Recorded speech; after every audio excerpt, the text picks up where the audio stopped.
Virtual Nono, bonsoir, bonjour, comment allez-vous? Bien, et vous? Très bien. Alors, dites-moi. Oui.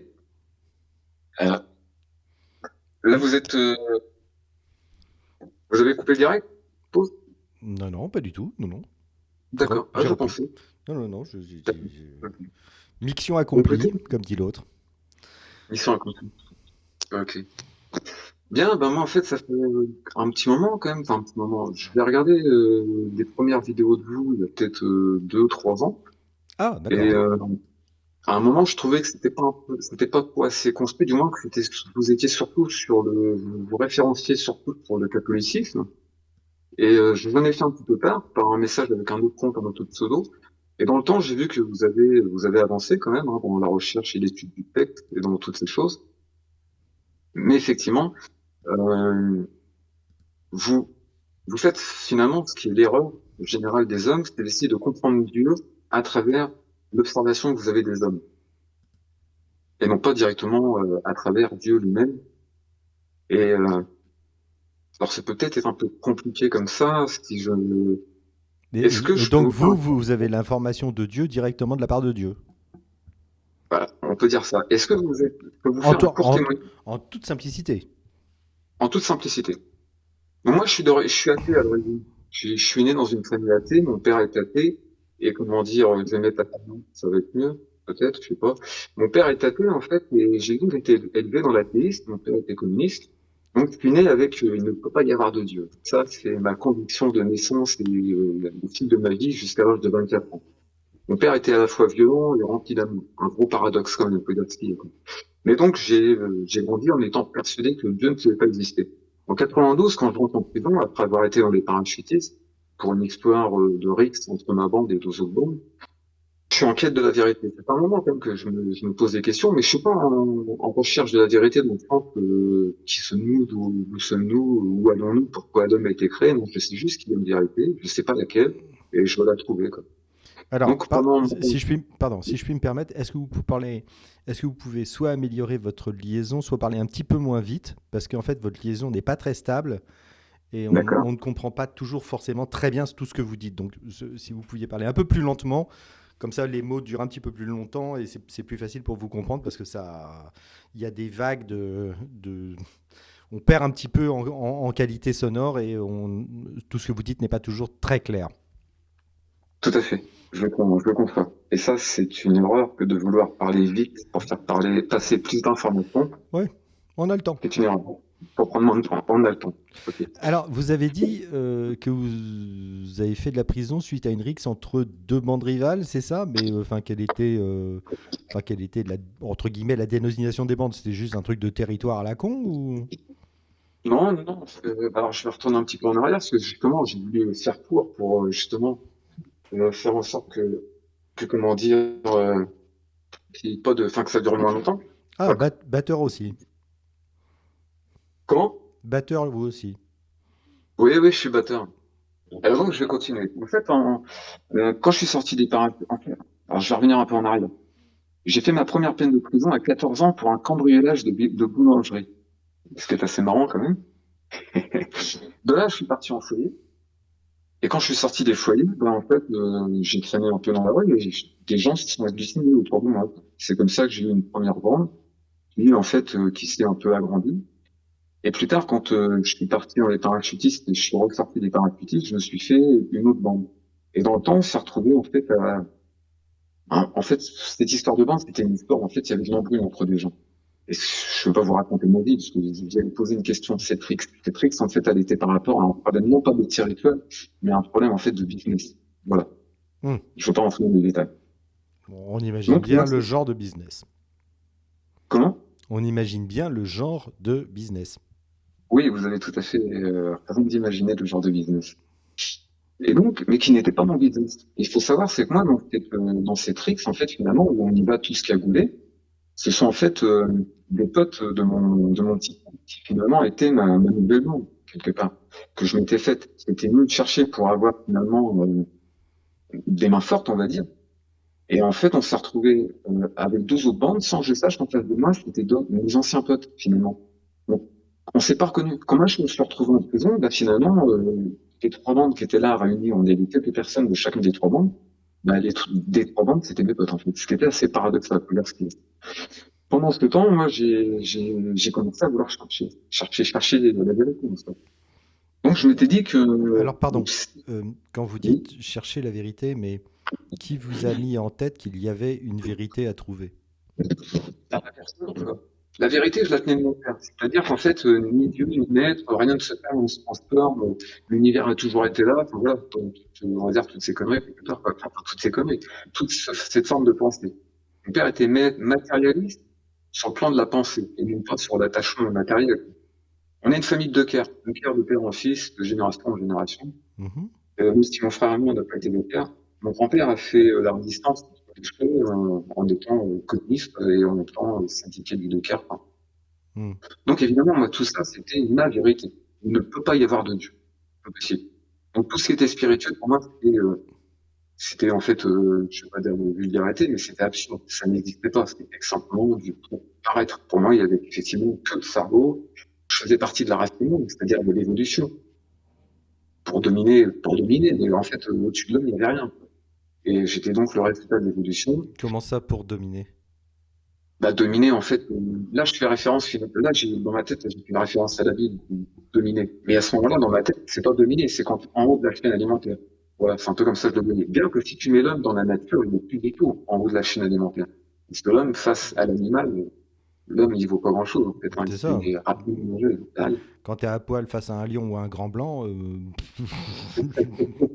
y a le petit grand-chose à faire. Ouais. Euh, je, je vous vois ici, donc je vais me mettre comme ça, c'est mieux, comme ça, moi, je vous vois. Ok. Donc, donc en fait, oui, pour moi, en fait, il ne pouvait pas y avoir d'autre vérité que le fait qu'il n'y ait pas Dieu. Je ne pouvais pas croire en Dieu. Par contre, il y a un truc qui est sûr, alors, c'est que si Dieu pardon, existait, pardon, je me demande si les problèmes sonores n'est pas dû au fait. Est-ce que vous avez bien coupé le live Vous êtes en train de regarder votre ordinateur là? ouais, mais le son est coupé. Ok, d'accord. Non, parce que si on se retrouve avec un Larsen, enfin bon, bref, voilà. Le son est coupé, là, je viens de couper le son de la carte externe. Donc, du PC, ça ressort là comme ça. Ok, Même dans ça, je vais la couper, mais ok, vraiment, c'est coupé. ok, super. Par contre, moi, je m'entends. Je m'entends en retour dans mon téléphone. Ah, d'accord. Bon, Et mon bah autre écoute, téléphone n'est pas connecté sur vous. Donc, non, non, ok, j'ai vraiment aucun rapport dessus. ok, donc normalement ça devrait aller. Mais enfin, votre connexion est pas idéale. Bon, bref, alors, donc, pardon, je vous ai coupé. Donc, vous avez cette idée durant toute votre enfance et votre jeunesse enfin, il n'y a pas d'autre vérité que les faits bruts matériels.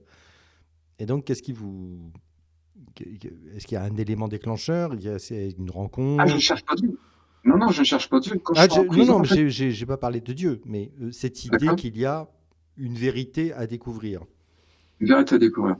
En fait, en foyer, quelque part, obligatoirement, quand tu arrives en foyer, tu poses devant le psy, tout ça et tout, donc il y a un principe de raisonnement, on se fait parler, tout ça et tout. Et quand je suis ressorti des parachutistes, mon bassiste, mon premier bassiste, qui était en fait un déclarant en douane chez Maersk, qui était un ancien skinhead, il avait certaines opinions. Et moi, dans les parachutistes, en fait, j'ai pris certaines pensées. Mon père n'a jamais voulu nous mettre dans la politique. Et quand je voyais un raisonnement qu'on pouvait trouver à droite et à gauche, chacun prétend avoir telle ou telle connaissance, au moins sa connaissance de la chose. Je ne sais pas, à vrai dire, qu'est-ce qui me fait vouloir rechercher la vérité. Là, vous me posez une question que je ne me suis jamais posée. Pourquoi j'ai eu envie d'être en quête de la vérité? J'ai été en quête de la vérité, mais je ne sais pas pourquoi. Je ne peux l'expliquer, en fait. D'accord. Et quelqu'un qui croit en Dieu vous dira, c'est déjà Dieu qui travaille avec mon cœur. Et ça, je serais tout à fait d'accord avec. Mais à ce moment-là, pour moi, il ne s'agit pas de ça, à aucun moment. Parce que vraiment, je ne peux pas croire en l'existence d'un Dieu quelconque. Donc en prison, je me dis, bah, les gens qui ont accès à la pensée, tous ces gens qui sont psychanalystes, ils ont certainement, ils doivent avoir la vérité, ils doivent la connaître, quoi. Donc je décide en fait de me tourner vers Freud, Jung, Breuer, tout ce que je peux trouver comme lecture dans cette petite maison d'arrêt du Havre, qui à l'époque avait une bibliothèque assez restreinte. Donc je commence à dire, à étudier entre guillemets la psychanalyse, et en fait finalement je comprends beaucoup déjà de principes que j'avais en moi, mais que je ne savais pas expliquer ni même comprendre. et même raisonner. Enfin, du moins, j'avais pas les mots. Donc, on peut dire que j'apprends à comprendre mon environnement, mais je trouve pas la vérité, quoi. Quand je commence à dire, Pardon. comment? Euh, Vous savez désormais que la psychanalyse n'est pas considérée comme quelque chose de sérieux au point de vue scientifique. Au point de vue scientifique, mais il y a des fondements qui sont sérieux. Il y a des fondements qui sont fondés, en fait, c'est clair. Tout le Com- principe, en fait, Comment ça, du c'est clair? refondement.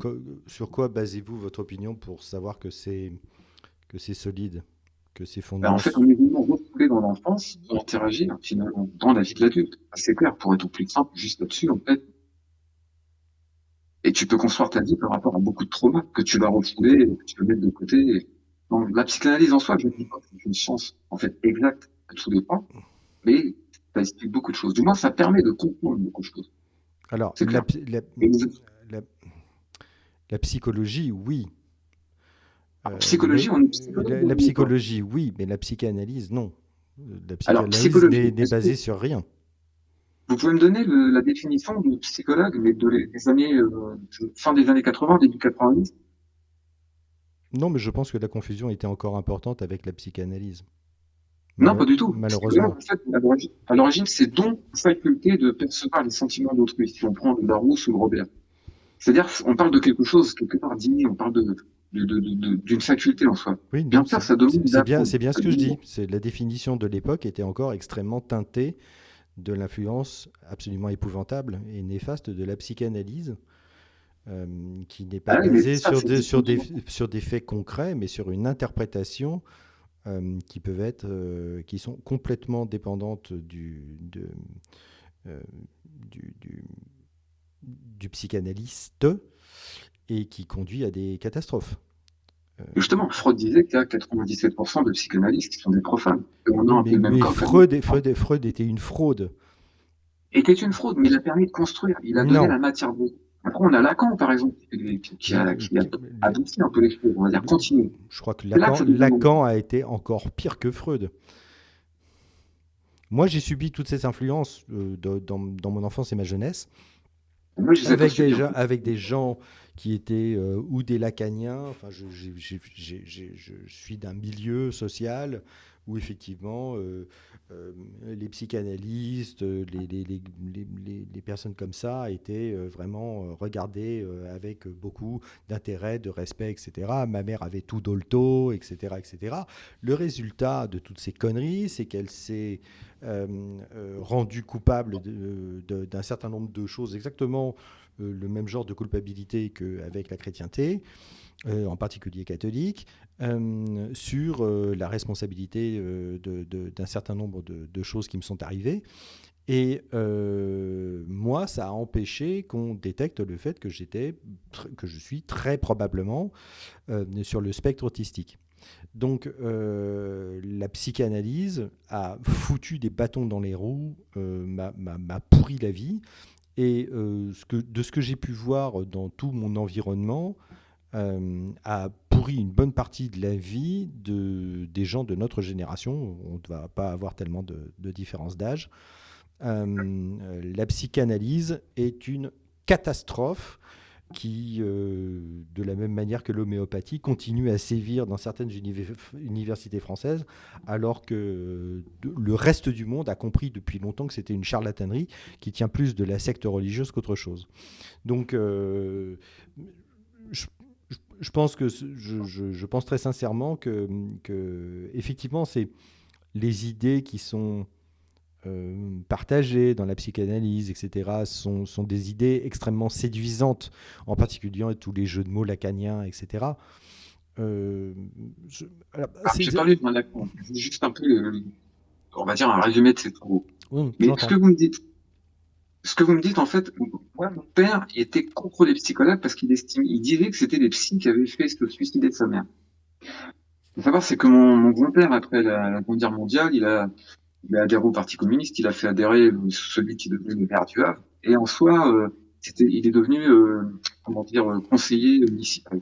Et ma grand-mère était apparemment kleptomane, ce qui fait qu'elle s'est fait attraper une première fois pour vol, ok, et la deuxième fois, passe au tribunal. Et lui, il voulait pas l'assister, parce que c'était une honte pour lui. On était deux cons, quand même, hein. Ça a coupé. Non, Est-ce que non, ça a non, non. coupé? Non, non, non, non. Ah, d'accord. téléphone s'est mis en veille. Et donc, comment dire, ma grand-mère, s'est suicidée parce que son mari, que moi, j'ai donc jamais connu, s'est suicidé parce que mon grand-père voulait pas l'assister. Donc, j'ai été élevé avec le fait que mon père disait toujours que les psys avaient tué sa mère, que les assistantes sociales, c'était des fouilleurs. Enfin, vraiment, tout ce côté-là, vraiment, je l'avais pas. Par contre, en foyer, j'ai vu des gens, effectivement. Alors, je reviens vite fait sur le côté des psychanalystes, qui, effectivement, il y a quand même 93 à 97% de profanes. Et c'est pour ça que j'ai voulu aborder le terme psychologue. Je vais rapidement vous donner un petit exemple qui est assez, qui raconte, qui dit beaucoup de choses. Je trouve pas le mot pour résumer ça. Hmm. En fait, pour une histoire à la con, où vraiment je veux faire annuler le concert de mon ex-meuf, mon ex-copine, euh, je téléphone au bar où en fait il devait y avoir le concert. Et en fait, comme le gars était d'origine algérienne, je croyais qu'il était musulman. Donc je lui cite le Coran et des sourates pour lui dire en fait, voilà, c'était pas bon ce que tu fais, alcool, tabac et tout. Finalement, le gars, il n'est pas du tout musulman. Mais ça n'empêche pas que le lendemain matin, c'est la brigade antiterroriste qui est venue me chercher. Alors, ils sont aperçus que j'avais rien à voir avec un terroriste. Le truc, c'est que j'avais bouffé, je voulais m'endormir tranquille. Donc, pour ça, je me suis bouffé quelques cachetons, comme toi, tu es un cheval. Je vais quand même, bon, je sais pas, rien de dire que j'ai pris, mais des Serrastal, des Transtal. Et en fait, comment dire, je suis donc passé au tribunal pour ça. Et après, de moi-même, histoire de dire, parce qu'il y a eu un appel, donc, aller en cours d'appel, je me suis dit, je vais faire les choses correctement, le bon système. Donc, j'ai décidé de moi-même d'aller voir un psychiatre, histoire de dire, voilà. Et j'ai été honnête avec lui, bah, bon, voilà, je lui ai dit, voilà, j'ai agi comme ça, c'est pas dans ma conception des choses, que finalement, faire peur à quelqu'un pour lui faire arrêter un concert, enfin, vraiment, ok. Et, euh, et il me dit, au bout d'un moment, est-ce que vous accepteriez qu'une psychologue me tente vous voyez. Je dis, d'accord. Cette femme, les 3 premières fois, en fait, je lui explique que, quand une église, elle me dit, ouais, il faut sortir de ces carcans, vraiment, vous allez pas bien, vous êtes pas bien et tout. Et en fait, elle est systématiquement toujours pas bien. Et la dernière fois que je la vois, ça fait peut-être 2 mois et demi que je l'avais pas vue. Je venais de passer une nuit blanche avec la fille d'une chrétienne qui est un peu plus tôt à la ramasse dans la zone. Enfin, pas dans la zone, mais à la ramasse. On avait passé une nuit blanche, tout coke, on bien comprendre. Je vais la voir en début d'après-midi. J'ai une tête de déterré. Et là, cette femme, je lui dis, je viens de trouver, en fait, je recommence le travail et tout. Et en fait, je lui dis, je viens de trouver une formation, je viens de trouver une formation, je passe une licence. Et elle me dit, ah là, vous allez, là, au moins, c'est bien. Sur quoi, en fait, elle pouvait se baser? Quel est son nom? Euh, je trouve pas le mot. C'est une femme qui va faire ce qu'on appelle des expertises. Là, finalement, les 3 précédentes fois, j'étais vraiment bien. J'étais équilibré dans ma vie. Le simple fait que je vais dire, dans mon activité, bah, je vais à l'église, je m'occupe de la banque alimentaire pour les gens qui ont besoin, de distribuer de la nourriture à ceux qui en ont besoin. Et puis bah, aussi, je m'occupe de l'informatique à certains moments, voilà quoi. Et tout ça, j'ai vraiment été pas bien. Ouais. Donc là, son jugement, sa synthèse, son analyse était complètement bidon. Parce que la seule fois où il aurait dû me dire, vous avez une sale tête, vous êtes pas bien, qu'est-ce qui se passe? Et là, j'aurais dit, bah, est-ce que je lui aurais dit? Je sais pas. Mais la vérité, c'était que je n'ai pas fait une nuit blanche avec la fille d'une chrétienne qui est, bon, bah, qui est toujours un peu en vadrouille, et on avait pris de la coke en fait. Ok, donc j'étais déterré, j'étais sous coke, et pour elle, à ce moment-là, je vais très bien. Et c'est pas en fait, en sachant qu'aujourd'hui, moi, c'est du stupéfiant, j'en veux pas, quoi, j'en veux plus, ça m'est arrivé d'en consommer, mais en soi, c'est le naturel en moi qui me permet d'être au mieux de ma forme, quoi qu'il en soit. Donc là, pour vous dire que finalement, effectivement, les stéréotypes, tout ça, mais je continue. Qu'est-ce qui fait que, en prison, j'ai voulu dire, alors pour moi, en fait, je pensais que tous ceux qui étaient psychanalystes, psychologues, du moins ceux qui avaient accès à la pensée. Ok, donc j'ai pas trouvé la vérité dedans, et je l'ai pas trouvé non plus dans la philosophie. La philosophie, à certains moments, j'ai eu du mal à lire Nietzsche, mais j'ai trouvé des vérités, donc ainsi par les Zarathustra, par-delà le bien et le mal. J'ai pas aimé, en fait, je me rappelle plus de son nom, Maria Simone de Beauvoir. J'ai lu les mots, ça m'a pas du tout, je sais plus comment il s'appelle, ça m'a pas du tout, j'ai pas du tout été séduit, et donc j'ai pas trouvé la vérité en soi. Et je sors de prison, je m'installe sur Rouen. Il y a un passage, je retrouve un pote qui était avec moi dans les parachutistes, qui était établi avec sa femme. Je m'inscris dans son club de contact parce que oui, j'ai fait du sport toute ma vie, quoi. Depuis tout petit, J'ai toujours fait du sport. Mon père m'a amené à faire tout type de sport. Donc, j'ai fait des compétitions de natation, de basket. J'ai fait de la lutte avec lui. Il voulait pas, par contre, que je fasse de sport de combat, parce qu'il pensait que ça allait me faire devenir violent, alors que lui-même était violent. Il réglait le moindre problème par la violence, que ce soit la violence physique ou verbale. C'est-à-dire que pour mon père, j'étais tout le temps au top. J'étais un chef, j'étais un cadre en athlète, mais au moindre problème, il redescendait moins que rien. C'est-à-dire que je passe d'en haut en bas et d'en bas en haut. Et les jours où, en fait, il avait pris l'apéro et qu'il l'alcool, il était le plus cool du monde. Un paradoxe à l'état pur. Donc, je rentre dans ce club de full contact, de boxe américaine, qui est finalement le club de l'école, enfin, de la fédération, ça a été tombé FCDA à l'époque, la fédération de full contact et kickboxing et discipline associée. Je fais les championnats de Normandie, je finis vice-champion. Et puis, en fait, il y avait un truc quand même qui s'était passé. Non, la femme de mon pote avait décidé de le quitter pour se mettre avec moi, sans que je provoque vraiment les choses, hein, sans que je le cherche en tout cas. Mais au bout d'un moment, à vivre avec cette femme, bon, arrivait quelque chose qui n'était jamais arrivé. Je me trouvais accusé par ma conscience. C'est-à-dire là où jusqu'à là, la loi, je la respectais, sauf si en fait, elle m'empêchait de faire ce que je voulais faire. C'est-à-dire que je volais des voitures, j'ai cambriolé, on n'était pas des racailles. C'est clair, la racaille, de toxico, tout ça, je mets pas la racaille des toxico dans le même panier, mais ce sont des choses que nous, notre époque, c'était pas bon, en fait. C'était quelque chose de vraiment négatif. On avait quand même une forme de respect, notamment de l'ancien et tout. Mais, ok. Et finalement, donc, avec tout ce que j'ai pu faire, j'avais jamais été accusé par ma conscience. Et là, je ne supportais plus cette femme qui vivait à côté de moi, ou du moins à côté de qui je vivais, parce qu'on a fini par se mettre ensemble, une femme de qui je n'avais rien à reprocher, mais que je ne supportais plus qu'elle soit ma compagne parce que c'était l'ex-femme de mon pote. Et que lui, ça l'a complètement retourné, sa femme de type et tout ça, enfin, voilà un truc. Donc, je ne supportais plus cette femme au quotidien. Et finalement, quand une ancienne copine me rappelle, de Clermont-Ferrand, de Montluçon, bah, je vois là une opportunité de quitter celle-ci et puis de partir. Parce que je voulais pas retourner chez mes parents.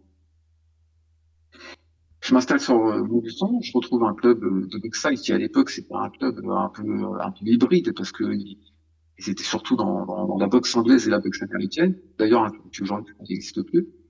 Et puis un soir, alors que la fille avec qui j'étais a travaillé dans une succursale d'une entreprise et elle connaissait une femme qu'elle considérait un peu comme sa mère. Et un jour, cette femme vient nous voir et elle nous propose d'assister à une réunion contre la toxicomanie, contre la délinquance et contre l'alcoolisme. Moi, à ce moment-là, je me dis, je ne sais pas ce que c'est que la toxicomanie, ni l'alcoolisme, mais je sais bien ce que c'est que la délinquance. Donc, si je peux apporter un témoignage à des jeunes, pour leur dire, faites pas de conneries, faites du sport, plutôt que vous retrouver en prison. Et moi, je dis, j'accepte, je suis d'accord pour assister à une telle réunion. Et vraiment, je pense pas du tout, je pense à rien de religieux. J'imaginais que c'était, soit dans un gymnase, un peu comme on voit à la télé, où chacun se lève à ce moment, et puis que et chacun se lève en disant, bon, salut, je m'appelle un tel, je suis alcoolique, je t'entends, ou dans un petit salon cosy. J'imaginais ça un peu comme ça. Le soir de la réunion, la femme qui s'appelle Lydia vient nous chercher avec son mari, qui s'appelle Roland, et là, il nous propose de pas prendre notre voiture, mais de partir avec eux dans leur véhicule, ce qui a beaucoup d'importance en fait. Donc, on monte avec eux dans leur pièce, une Fiat Panda, on parcourt Mont-du-Son, qui là, on rentre dans une allée un peu classe, parcours cette allée, puis arrive au bout, il y a une fontaine qui fait office de sang giratoire, on tourne autour, et là, on se garde devant une bombe baptiste. Et je regarde comme ça, et je vois écrit Église évangélique. Moi, je vois Stéphanie, et je me dis, tu savais, toi, qu'on allait dans une église évangélique? Pour moi, des gens qui croient en Dieu, ne peuvent pas être méchants, mais juste naïfs, quoi. Et évangélique, pour moi, dans ma tête, ça sonnait rien, quoi. Je regarde comme ça, et puis je vois les gens devant. Parce nous, on est à l'arrière dans la panda, ils attendaient ma réponse. Et je dis, bah, par politesse, on va y aller. Donc, ils descendent de la voiture, ils me font descendre, on rentre dans l'église. À l'entrée, j'ai toujours eu cette sensation que le pasteur, à qui je serre la main, qui me dit bonjour, j'ai souvent dit que il m'a regardé avec sévérité. Mais c'est pas avec sévérité, c'est comme si il disait, il avait lu tout en moi. C'est comme cette femme, la première fois que je la vois, je me pose la question, je me dis, mais comment ça se fait qu'elle me regarde comme ça? D'où est-ce qu'elle peut me connaître, en fait, parce qu'on se connaît pas. Elle n'a pas pu avoir d'écoute sur moi. Je suis pas de tête ville. Donc, on nous fait nous asseoir sur les premiers bancs, à partir du troisième, quatrième rang, sur les bancs. Et tout de suite, moi, mon attention se trouve portée sur le groupe musical, que je reconnais comme jouant de la musique hébraïque. En fait, un violon, une clarinette et un piano. Et j'étais vraiment pas à place. J'étais vraiment pas du tout à ma place. Je reste fixé sur la musique. Les gens rentrent sans que j'y porte attention. Et le pasteur de l'église, le pasteur Joe Santana de l'église dans laquelle on était, nous explique qu'il y a un premier pasteur qui va venir, qui prêchera. Et puis après, lui, il reprendra la parole. Et qu'il y a une personne qui viendra faire un témoignage. Et qu'après, il ferait une bénédiction. Ok. Le premier pasteur vient. Au début, il chante des chants avec une boîte à rythme sur, comment dire, de la musique, je pense qu'il avait créé lui-même, en fait, sur ses boîtes à rythme, des chants dont certains je l'ai reconnu plus tard, comme faisant partie de l'évangile. Et là, moi, le mec, après, une fois qu'il commence à parler, le pasteur, je me dis, mais ce mec-là, il croit même pas en ce qu'il raconte. Vraiment, j'étais hermétique à tout ça. Je pouvais pas entendre tout ce qui était dit là. C'était, voilà, j'étais pas à ma place, j'étais pas dans mon élément. Je pouvais pas être séduit par ce qui était dit de l'évangile, par ce qu'on appelle la parole de Dieu. Ok. Joe Santana revient sur l'estrade et là, il nous explique que bah, maintenant, il y a un homme qui va venir, il va faire un témoignage et après, il va le bénir. Le gars revient. Là, c'est pareil, je serais incapable de dire de quoi il a parlé. Tout ce que je me rappelle, c'est qu'il avait un œil un peu plus ouvert que l'autre. Et j'ai tout de suite pensé à Borg, ça m'a fait penser à un Borg que j'avais déjà vu pour plusieurs reprises, que vous connaissez pas. Le mec parle de je sais pas trop quoi. Et une fois qu'il a fini de parler, il descend du stade. Le pasteur, alors, une chose avant. Le pasteur, quand il dit que le gars va faire son témoignage, il dit après, il bénira et il faudra se laisser aller, fermer les yeux, se laisser aller. Et que si on sent qu'on commence à pleurer, bah, qu'il faudra se laisser pleurer. À ce moment-là, je me dis, j'ai été à coup de poing dans la gueule. Je suis désolé des mots, je n'utilise jamais ces mots, mais là, on n'est pas sur une chaîne chrétienne, on est d'accord. Et je me dis, attends, j'ai été à coup de poing dans la gueule, j'ai été en taux, j'ai fait les parachutiques, je t'en fais, je viens de faire les championnats de Normandie de contact. Dans la rue, je me bastonne sans problème. Je vois pas ce qui pourrait me faire pleurer. Là, le gars fait son témoignage, il descend. Joe Santana, le pasteur, arrive devant lui avec une écharpe violette autour du cou, que j'ai appris plus tard que ça s'appelle une épaule, et lui pose chacune des extrémités sur l'épaule, lui en étant dos à nous. Et là, il redit, fermez les yeux, laissez-vous aller, et si vous sentez que vous allez pleurer, laissez-vous pleurer. Moi, je m'exécute, ça y est. D'abord, je me dis, je vois pas ce qui pourrait me faire pleurer. Je pose mes mains sur les genoux, je fais la tête comme ça, puis je ferme les yeux. Et là, je commence à entendre, je me dis, mais c'est quoi ça? C'est pas, je connais pas cette langue. Je me dis, c'est quoi? C'est pas de l'arabe, c'est pas du latin, c'est quoi? Du grec, de l'hébreu, de l'arabien? Et là, je fais plus qu'entendre la parole. La parole devient de plus en plus forte, et devient de plus en plus magnifique. Ça devient les plus belles choses que j'ai jamais entendues de ma vie. Ça devient plus beau que les musiques que j'ai jamais entendues. Et la parole, en fait, commence par m'environner, elle se déplace, elle devient de plus en plus présente, et je me retrouve, c'est comme si je me retrouve dans une montagne. Et là, je fais plus qu'entendre la parole. Elle commence par me rentrer par les oreilles. Comme si tu me rentrais un produit avec un entonnoir et que ça me coulait le long des oreilles. C'est comme si j'avais soif depuis des jours, des années, et je ne savais pas. Et que je sentais couler le meilleur des nectars des fruits sur mon égout que tu peux me donner à boire. Et je le sens couler le long de ma gorge, et ça passe, ça descend. Ça parcourt mon cœur, elle arrive à mes pieds, ça commence à me remplir, ça me remplit, ça me remplit. À mon cœur, quand ça arrive à mon cœur, j'ai l'impression que mon cœur allait péter. Et j'ai reconnu à la fois la puissance, l'autorité, l'amour de Dieu. À ce moment-là, je ne pose aucun nom dessus, rien du tout. Je sais juste, je reconnais. Chaque molécule de mon corps reconnaît en fait que là, je suis en train d'être rempli par le Créateur. Ça continue à monter, à monter. Arrivé à ma tête, j'avais la tête, les yeux fermés, j'ai eu l'impression que j'avais la tête qui gonfle, qui gonfle. Alors tout ce que j'ai vu pendant ce temps-là, je n'en ai jamais parlé, c'est compliqué à expliquer. Et donc j'ai eu l'impression d'avoir la tête qui gonfle, qui gonfle, qui gonfle. Et d'un coup, tout est sorti. Et je me suis mis à exploser en fait en pleurs. Et quand je dis tout est sorti, tout ce qui était en moi est sorti. Et là, je me mets à chialer, mais plutôt j'ai pas la, j'ai pas honte de pleurer, et j'ai pas envie que ça s'arrête. Je pleure de joie et de tristesse. De tristesse parce que j'ai oublié le Seigneur toute ma vie, et de joie parce qu'il se révèle en moi. Je prends connaissance de toutes les fois où j'ai offensé Dieu. C'est pas ma vie qui défile devant moi. C'est toutes les fois où j'ai offensé Dieu, tout comme un tableau posé devant moi. Et je prends aussi conscience de toutes les fois où il était là, présent pour moi. Je connais le bien-être, je suis bien-être. Et là, je suis dans un bien-être excessif. Le bien-être absolu, on peut le connaître, mais je suis dans un bien-être qui dépasse toute chose. Et en fait, je suis dans un bien-être excessif. Et là, d'un coup, je m'entends dire, avec ma propre voix de réflexion, c'est-à-dire, si moi je parle comme ça, et que je m'entends dans une discussion, je reconnais ma voix parce que je m'entends, que mon nom qui va sortir de ma gorge, qui revient à mes oreilles, mais aussi avec mon oreille interne, et ce qui est en fait, on va dire, spirituel, pour ne pas dire intellectuel, ou de l'intérieur. Et là, je m'entends. Tu t'entends sur une bande enregistrée, on va dire maintenant sur un MP3, ta voix, c'est pas la même. Elle te plaît pas vraiment au début quand on entend ta voix. Et là, je m'entends avec ma propre voix de réflexion, comme si on me chuchotait l'arrière-bouche. Tu peux pas pleurer comme ça devant tout le monde. J'ouvre les yeux, je tourne la tête donc à gauche, évidemment, je vois personne. Mais je vois les gens qui étaient arrivés en temps, qui étaient installés. Et tous, en fait, étaient dans des positions différentes à attendre ce que moi, j'attendais pas et que finalement, j'étais le seul à recevoir. Je regarde en face de moi, je vois le gars qui se fait bénir. Effectivement, son œil plus ouvert que l'autre. Bah, lui, il était toujours ouvert, tandis que l'autre était fermé, quoi. Je regarde pas à droite parce que je crois qu'ils ont reçu la même chose que moi, quoi. Je crois qu'ils sont en train de recevoir la même chose que moi et je ferme les yeux et le pasteur continue sa bénédiction, quoi.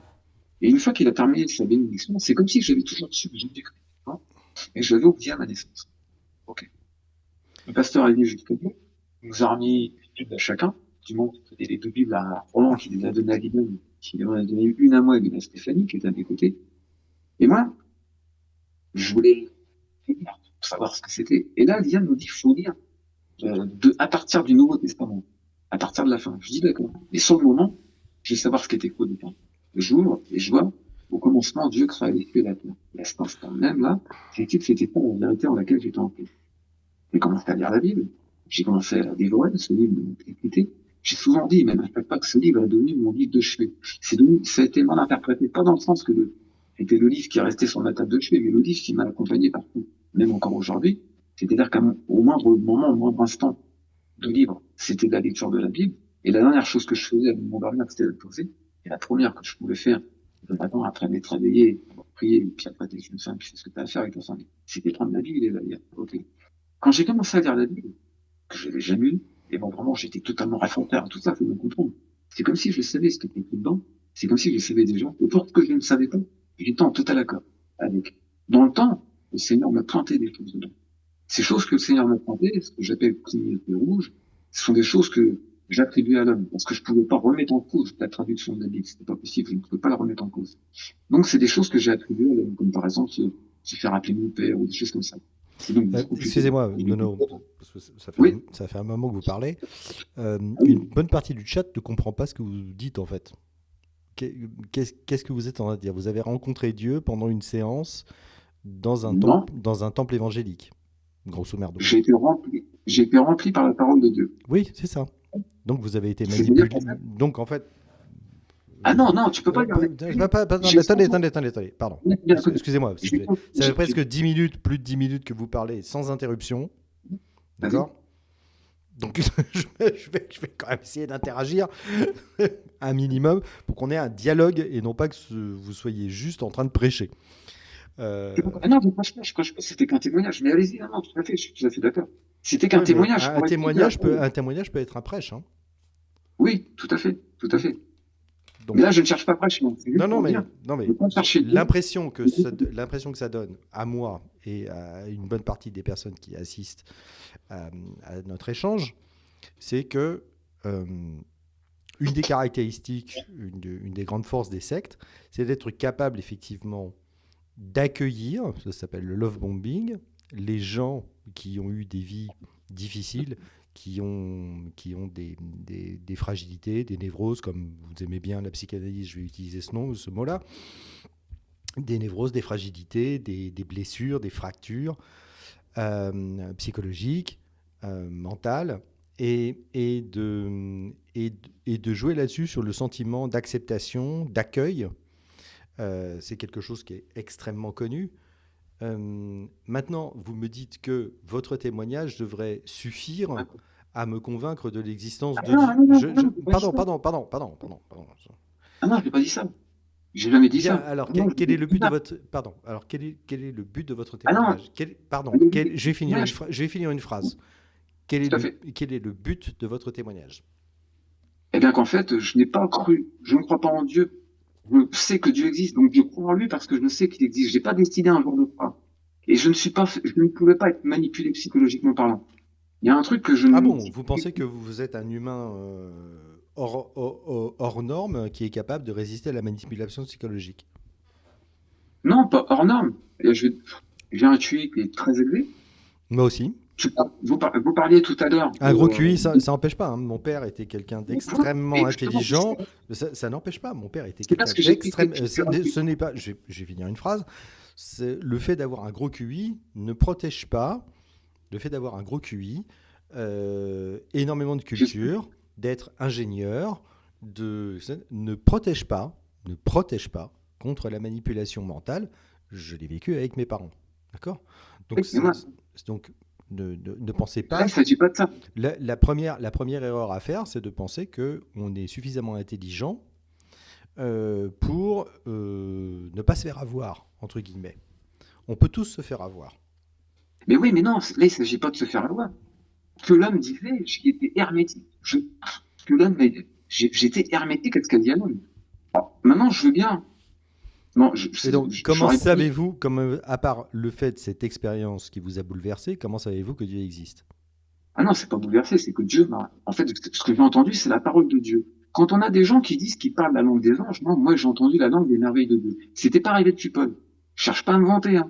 Mais vraiment pas du tout. Mais pourquoi est-ce que je devrais croire ce que dit Paul ?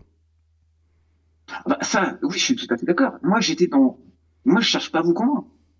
J'étais dans votre situation. Bien parce que speaking in tongues, il a été parfaitement démontré par des gens qui ont fait justement des études sur les langues et sur ce charabia, ce gibberish qu'on peut entendre dans les temples évangéliques. Ça ne veut rien dire. On le sait. Mais moi, ça a été analysé, ça ne veut rien dire. Tout à fait. En fait, mon site particule-du6 divine.com, dans la partie enseignement de don des langues, j'ai écrit là-dessus. Voilà. Aujourd'hui, Pardon, j'ai pas compris. Vous avez indiqué une adresse de votre site, c'est ça ? J'ai pas compris. Oui. Particule, P-A-R-T-I-C-U-L-E, oui. du 6, oui. divine, oui. D-I-V-I-N-E.com. D'accord. Dans la partie enseignement, le don des langues, je m'exprime là-dessus. Et j'explique que, voilà, les gens sont habitués à leur oreille, ils reproduisent ce qu'ils entendent. Moi, ce que j'ai entendu ce jour-là, je l'ai jamais entendu, hein, de la part de l'homme qui parlait lui, et la parole de Dieu, telle que je l'ai entendu, qui m'est rentrée par les oreilles, ça, on ne peut pas le reproduire. On n'a aucun matériel électronique ou autre qui peut le reproduire, la parole de Dieu. Il était d'où, le pasteur ? De Montluçon. Il est toujours sur Montluçon. Il va un peu partout. Un peu partout où j'ai été, à chaque fois que j'ai fait mon témoignage, souvent les gens m'ont dit « Ah, je connais, j'ai entendu parler. » Non, mais c'est... Pardon. Souvent, les pasteurs, en particulier évangéliques, viennent d'Afrique. Ah non, il est français. D'accord. Et même d'origine, je crois qu'il y a je crois qu'il y a un rattachement aux gens du voyage, je suis pas sûr. Oui, ça arrive souvent. De très bonnes personnes, de toute façon. C'est pas la question. Donc, je pouvais pas me faire prendre la tête sur tout ce qui a été dit par l'homme. C'est pour ça que je dis bien. Le gars, quand il prêche, ce pasteur, je me dis, mais lui, il croit même pas en ce qu'il raconte. Et je sais même plus ce qu'il a dit, parce que je n'y portais aucune attention. Vraiment, je me faisais chier, j'étais pas à ma place. C'était pas là. Et tu pouvais pas me faire croire n'importe quoi. C'était pas possible, parce que justement, il y a quand même eu un père assez... Et qu'est-ce que vous pensez pouvoir enseigner ? Oui, j'enseigne des fois. Mais qu'est-ce que vous pensez pouvoir enseigner ? Par exemple, si vous deviez m'enseigner quelque chose. Ah, vous enseignez quelque chose. Alors, par rapport à... Justement, la chose, c'est que donc moi, j'ai pas cherché Dieu. C'est clair. Un truc est sûr, c'est comme ça. Ce qu'on appelle naître de nouveau... Alors, pardon. Vous n'avez pas cherché Dieu, et donc c'est lui qui a décidé de se faire connaître à vous. Et pourtant, je ne le méritais pas, on est bien d'accord là-dessus, sur ma vie de délinquant, de violent, d'homme adultère, manque de confiance et tout. Enfin, vraiment. Et vous pensez que c'est un trait de modestie de penser que le créateur de l'univers s'est penché sur votre cas particulier ? Non, c'est qu'en fait, il m'a choisi, c'est pas qu'il m'a choisi, voilà. Ah bon, les gens. Ah ben, il vous a choisi. Ah oui, c'est ce qu'on appelle un leader. Donc il vous a élu parmi le reste de la population. Ouais, mais j'y suis pour rien. Bien comprendre ça. J'y suis pour rien. Je l'ai pas cherché, je voudrais pas beaucoup. Et pourquoi est-ce que moi je devrais croire que le créateur de l'univers, l'être le plus puissant qui ait jamais existé et qui existera jamais, vous a choisi vous pour être un de ses porte-paroles? Bah, je sais pas, il a choisi David qui était berger. Non, mais ne me citez pas la Bible, je ne crois en rien. Non, mais ne me citez pas la Bible. Mais parce que la Bible est un tissu de mythes et légendes auxquels je ne crois pas. Donc ça n'a strictement aucune autorité pour moi. C'est là le problème. Mais justement, Pourquoi c'est un je problème? voudrais pas, Pourquoi je est-ce veux que pas je du tout devrais te faire comprendre. confiance à la Bible? Non, non, justement, je retire cette phrase. Elle est complètement absurde de ma part. Parce que justement, je ne cherche pas à vous faire comprendre. Maintenant, ce que je voudrais, c'est simplement qu'on puisse avoir un autre regard. Parce qu'il ne faut pas regarder à travers les hommes. Et je vais prendre juste les catholiques. Les catholiques, ils se prétendent être l'Église descendante, et moi, je ne porte pas d'étiquette. Hein. Évangélique, pourquoi? Parce que messianique, c'est-à-dire des petits messies, mais évangélique, parce que propre à l'Évangile. C'est ça ce que nous demande le Seigneur.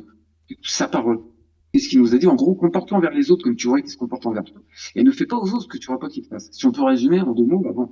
Après, bien sûr, aimer Dieu plus que tout. Ok. Et cette règle d'or, vous pensez qu'elle n'existait pas avant les religions? Ah non, j'ai pas dit qu'elle n'existait pas. Loin de là, quoi. Alors Loin de là. pourquoi est-ce que j'aurais besoin de la religion pour l'appliquer? Alors maintenant, je vais essayer on va partir de ma posture. Juste le postulat. Je n'affirme, j'ai une doute. À aucun moment, je ne cherche à vous faire affirmer quoi que ce soit. Mais partons du postulat qu'effectivement, Dieu existe. Tiens, d'ailleurs, sur mon site, en ce qui concerne le Big Bang, dans la partie réflexion, vous avez la spirale du temps. J'ai essayé d'expliquer, ça c'est ma propre théorie, hein, c'est tout, quoi. Sur le Big Bang, les 13 et quelques milliards d'années qui Alors ont pardon, existé. excusez-moi, vous reprochez à l'Église d'avoir leur propre interprétation et de dire que il faut pas la prendre en compte parce que c'est juste un argument d'autorité, mais vous faites pareil. Non, comment ça? Bah si, Pourquoi? là vous faites la promotion de votre site et Ah non, ensuite vous non, dites attendez, et ensuite vous dites pas ça. euh, Non, c'est pour le Big Bang. pour le Big Bang, voilà ma vision. J'ai juste dit, c'est une théorie. Oui, Juste pour expliquer, mais ça n'a rien de redondant, ça. C'est pas pour faire, oui, mais alors oui, oui, oui. si vous vous foutez de la théorie ou du dogme catholique, pourquoi est-ce que moi je devrais tenir compte du vôtre? Ah ben, nulle part. Mais à une seule chose, justement. Si Ok, on reste dans un postulat, postulat, Dieu existe. Allez-y, Big Bang. Je vois pas le rapport, mais Dieu allons-y. existe, effectivement, il crée les cieux à la terre. Et puis, ben, en fait, Adam et Ève, on ne sait pas du tout quelle était la vie à l'époque, c'est-à-dire dans ce jardin, des choses qu'on n'a aucune idée. Pourtant, Quoi? What? dans le jardin d'Adam et Ève, le jardin d'Éden, Il a jamais existé. on a aucune. Et justement, on est sur le postulat. Justement, je ne vous demande pas d'affirmer. Parce que je sais que ça, c'est compliqué. À aucun moment, on est dans une supposition. Pardon. Quel rapport entre le fait que Dieu existe et la réalité du jardin d'Éden? Je vois pas. Parce qu'on parle du postulat, j'ai voulu vous faire un petit historique. Ok. On part du postulat que Dieu existe. Il crée l'homme. Pour que l'homme vienne se justifier sur Terre.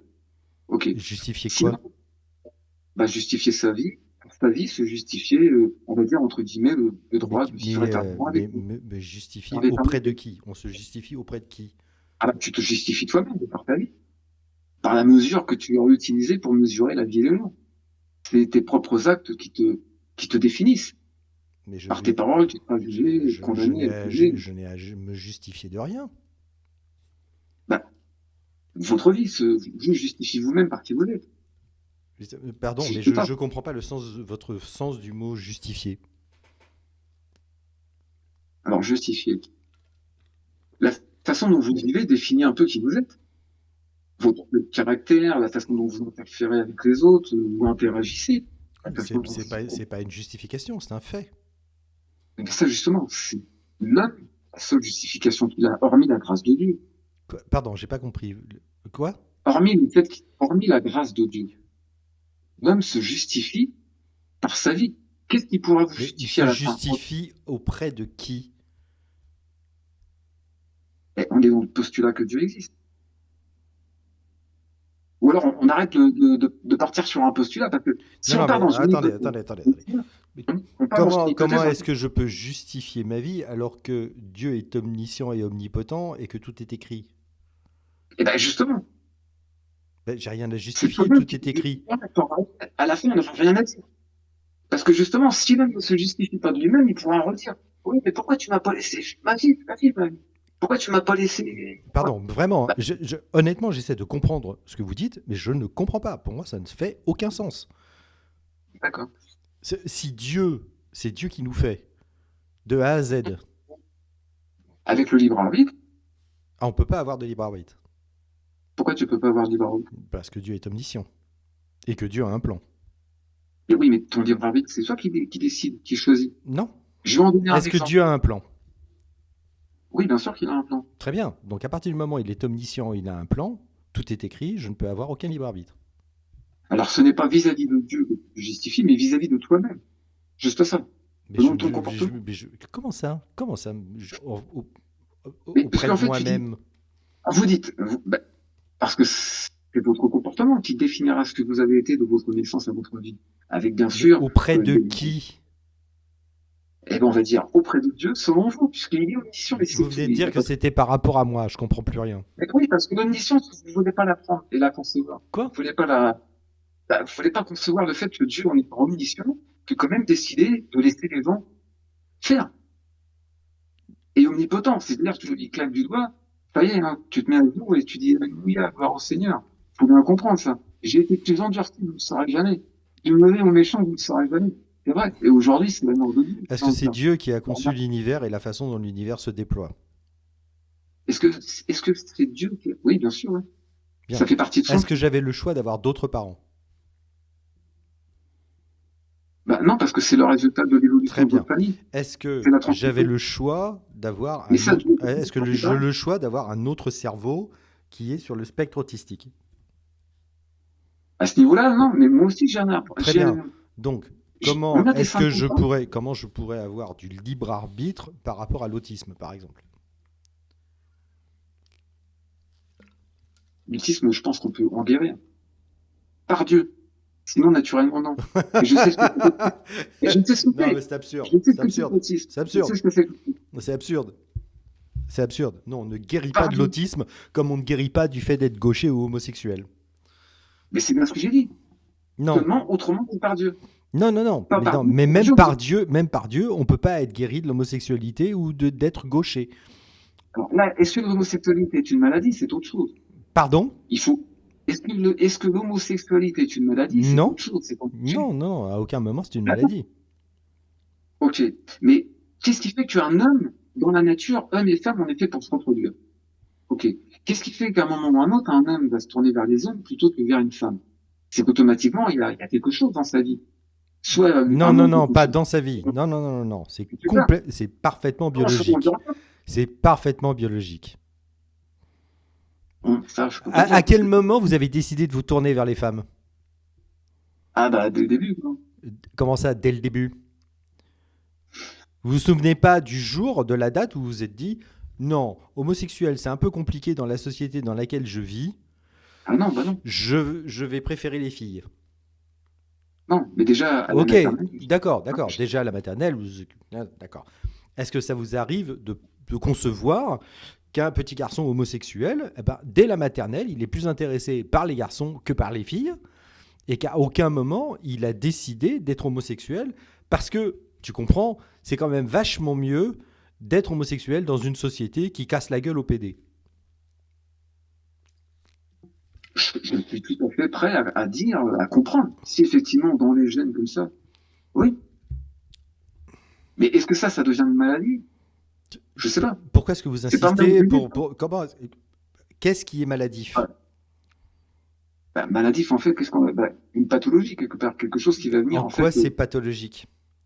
Ah ben, j'ai jamais dit que c'était pathologique. Mais pourquoi est-ce que J'ai vous dit parlez si de c'est maladie? pathologique. J'ai jamais dit que c'était... Pourquoi est-ce que tout d'un coup vous utilisez le mot maladie? Bah, parce que c'est vous qui avez Non, dit non, non, non, que non, non, non, non, non. C'est vous l'homosexualité avez est été une le maladie. premier à parler de maladie. Mais pas pour l'homosexualité. Ah si? Mais non, j'ai jamais dit que l'homosexualité était une maladie. Ah d'accord, ok. Bah non, j'ai jamais dit ça, moi. Ok. J'ai dit, Mais que l'homosexualité peut être provoquée par quelque chose d'extérieur à la personne. voilà, c'est ce que j'ai dit. C'est qu'à l'origine, vu qu'en D'accord. fait on est censé être homme et femme, eh bien, pour moi, quelqu'un qui est homosexuel a quelque chose dans son enfant qui l'a amené psychologiquement je sais pas, à être frustré. Qu'est-ce qui vous a amené psychologiquement à être hétérosexuel? On en revient à la même chose. Qu'est-ce qui m'a amené à amener l'odeur des petites filles? Quand j'étais petit garçon, des petites nature, tout Ah court. bah, posez la question à quelqu'un qui est homosexuel, il vous dira exactement la même chose. J'ai rien à dire là-dessus. Je le conçois très bien. Ok. Manifestement, À vous le partir de... concevez Ouais. très mal. Comment ça, je le conçois très bien?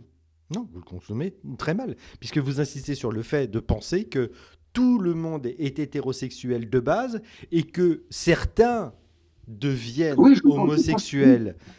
C'est Je ma vous pensée, mais le si maintenant, dis, je vous le dis, je vous le répète, c'est une conception erronée de erroné. ce qu'est Je l'entends. Je l'homosexualité. l'entends. Je l'entends. Donc ça veut dire que naturellement, une personne peut être attirée par le même sexe. Oui, naturellement, c'est comme ça que ça se fait. D'accord.